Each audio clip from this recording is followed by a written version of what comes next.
Hello, my sweetest friends. How have you been? Welcome to Learn English Online with Krishna. Learn English Online with Krishna में हमेशा की तरह आपका स्वागत है दोस्तों। अच्छा दोस्तों, हम लोगों ने मिलकर बहुत सारे टॉपिक सीखे अभी तक, जिससे कि हम अच्छी इंग्लिश बोल सकें, अच्छी इंग्लिश लिख सकें। उसी कड़ी में दोस्तों आज मैं आपको बताने वाला हूँ past modal verbs in passive voice. Past modal verbs क्या होते हैं दोस्तों? जैसे हिंदी में सेंटेंसेस होते हैं ना, तुम्हें उसकी मदद करनी चाहिए थी, या अरे यार तुम्हें उसे थप्पड़ नहीं मारना चाहिए था, या तुम उसकी मदद कर सकते थे लेकिन तुमने की नहीं, या मैंने तुम्हारी मदद कर दी होती। इस तरह के जो सेंटेंसेस पर यही पास्ट मॉडल वर्ब्स होते हैं। अगर आपको पास्ट मॉडल वर्ब्स सीखने हो तो मेरे चैनल पर एक प्लेलिस्ट है जिसका नाम है लर्न इंग्लिश ग्रामर, या एक दूसरी प्लेलिस्ट है जिसका नाम है मॉडल वर्ब्स। मैंने मॉडल वर्ब्स की अलग से प्लेलिस्ट ही बना दी है। उस प्लेलिस्ट में आपको पास्ट मॉडल वर्ब्स के ऊपर एक वीडियो मिल जाएगा। उस वीडियो को देख करके आप अच्छी तरह से सीख लेंगे या समझ जाएंगे कि पास्ट मॉडल वर्ब्स क्या होते हैं। और अगर आपको पास्ट मॉडल वर्ब्स पहले से पता है तो ये और भी अच्छी बात है।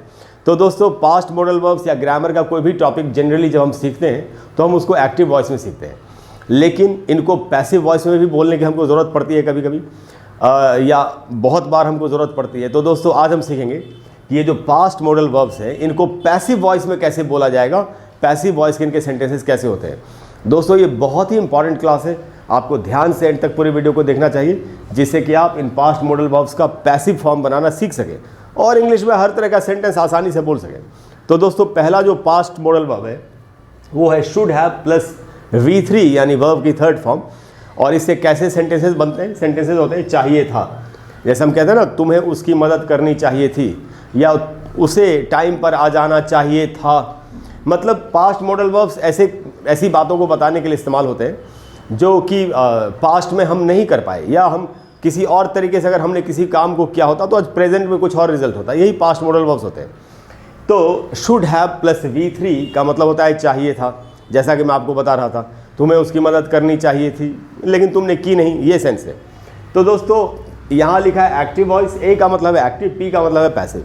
तो देखते हैं एक्टिव वॉइस में ये सेंटेंस कैसे बनते हैं। एक्टिव वॉइस में ये होगा दोस्तों, Manish should have helped Pankaj. Manish को पंकज की मदद करनी चाहिए थी। Manish should have helped Pankaj. ये एक्टिव वॉइस में है। इसका पैसिव फॉर्म कैसे बनेगा? तो मनीष को पंकज की मदद करनी चाहिए थी का पैसिव फॉर्म हिंदी में बनेगा, पंकज की मदद मनीष के द्वारा की जानी चाहिए थी। तो उस बात को दोस्तों आप ऐसे बोल सकते हैं, Pankaj should have been helped by Manish. Pankaj, इस सेंटेंस में दोस्तों मनीष सब्जेक्ट है, पंकज ऑब्जेक्ट है। एक्टिव से पैसिव और पैसिव से एक्टिव जब हम बनाते हैं तो जनरली क्या करते हैं, एक्टिव का जो ऑब्जेक्ट होता है वही पैसिव में सब्जेक्ट होता है, और जो सब्जेक्ट होता है उसको हम ऑब्जेक्ट बना देते हैं। तो हम क्या करेंगे, ये मनीष सब्जेक्ट है, पंकज ऑब्जेक्ट है। पंकज को पैसिव में हमने सब्जेक्ट बनाया और हमने मनीष को ऑब्जेक्ट बना दिया पैसिव में। तो Manish should have helped Pankaj, Manish को पंकज की मदद करनी चाहिए थी का पैसिव बनेगा, Pankaj should have been helped by Manish. Pankaj की मदद मनीष के द्वारा की जानी चाहिए थी। अच्छा दोस्तों, लगे हाथों आपको प्रोनाउंसिएशन बता दूं थोड़ा सा। ये आप देख रहे हैं हेल्प में जो डी है, ये डी, इसे यहाँ पर ड का नहीं ट का साउंड बनेगा, हेल्प्ड। तो इसको पढ़ना चाहिए हेल्प्ड, यानी हमको इसको ठीक से पढ़ना चाहिए ऐसे अच्छे उच्चारण के साथ। Manish should have been helped by Pankaj.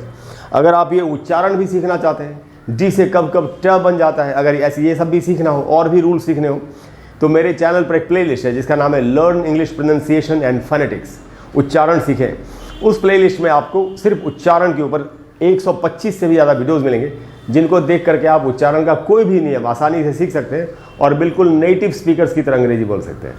दोस्तों अगला जो स्ट्रक्चर है पास्ट मॉडल वर्ब है वो है would have plus V3। V3 का मतलब वर्ब की थर्ड फॉर्म।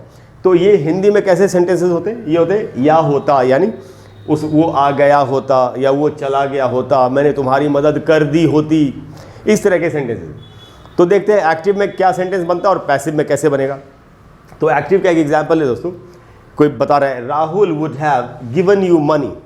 राहुल ने तुम्हें पैसे दे दिए होते, लेकिन दे नहीं पाया, दिए नहीं क्योंकि उसके पास खुद ही नहीं थे शायद, ये सेंस है। Rahul would have given you money, Rahul ने तुम्हें पैसे दे दिए होते। इसका दोस्तों पैसिव कैसे बनेगा, तुम्हें राहुल के द्वारा पैसे दे दिए गए होते। तो ये बना दोस्तों, you would have been given money by Rahul. इसमें भी हमने वही किया। इस सेंटेंस में एक्टिव में राहुल सब्जेक्ट है और मनी या यू, मनी एक्चुअली ऑब्जेक्ट है। तो हमने क्या किया, या यू भी ऑब्जेक्ट है, दो ऑब्जेक्ट्स हैं एक्चुअली इसमें। तो जब दो ऑब्जेक्ट हो एक्टिव वॉइस में तो आप दोनों में से किसी को भी अपना सब्जेक्ट बना सकते हैं। तो जनरली जो जीवित प्राणी होता है, जैसे दो ऑब्जेक्ट होते हैं तो एक डायरेक्ट ऑब्जेक्ट होता है, एक इनडायरेक्ट ऑब्जेक्ट होता है। इनडायरेक्ट ऑब्जेक्ट जो होता है वो जीवित प्राणी होता है और डायरेक्ट ऑब्जेक्ट होता है जो निर्जीव वस्तु होती है। तो इसमें यू जो है वही जीवित प्राणी है।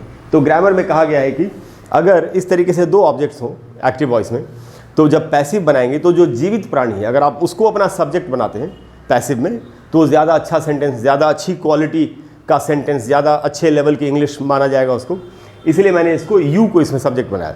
तो यहाँ पर है दोस्तों, you would have been given money, कि तुम्हें पैसे दे दिए गए होते बाय राहुल, राहुल के द्वारा।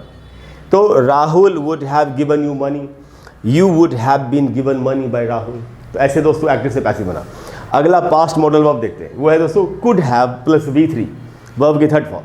हिंदी में ये कैसे होते हैं सेंटेंसेस, सकता था। हम कहते हैं ना, तुम मेरी मदद कर सकते थे लेकिन तुमने की नहीं, तुम जल्दी भी आ सकते थे लेकिन तुम आए नहीं, ये सेंस है। तो could have plus V3। Active और पैसिव का एग्जाम्पल देख लेते हैं। एक्टिव वॉइस में है दोस्तों, I could have written many books. कोई कह रहा है मैं बहुत सारी किताबें लिख सकता था लेकिन लिख नहीं पाया क्योंकि मेरे पास टाइम नहीं होता। ये एक्चुअली मैंने अपने ही बारे में लिखा है। I could have written many books, मैं बहुत सारी किताबें लिख सकता था। तो दोस्तों इसमें मैनी बुक्स जो है वही हमारा ऑब्जेक्ट है, उसी को सब्जेक्ट बनाएंगे पैसिव में। तो बहुत सारी किताबें मेरे द्वारा लिखी जा सकती थीं, ये इसका पैसिव बनेगा। तो वही सेंटेंस लिखा है दोस्तों, many books could have been written by me. I could have written many books could have been written by me. बहुत सारी किताबें मेरे द्वारा लिखी जा सकती थी। इस तरीके से दोस्तों पास्ट मॉडल वर्ब्स का हम एक्टिव से पैसिव बना सकते हैं।